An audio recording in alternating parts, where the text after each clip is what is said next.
This little cottage in Collingwood was left in a serious dirty state after the re-stumpers came in and levelled the home, but decided that they were going to destroy the walls with all the dirt and slush from the concrete that they were pouring.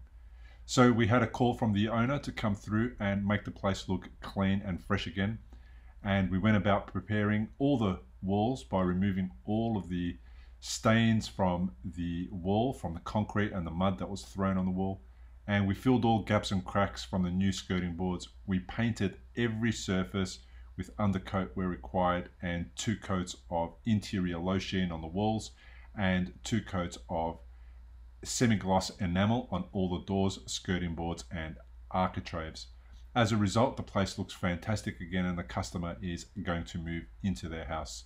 If you need a painting quote to get your place looking good again, call Bill on 0403 162 374 and I'll come around and give your place a freshen up.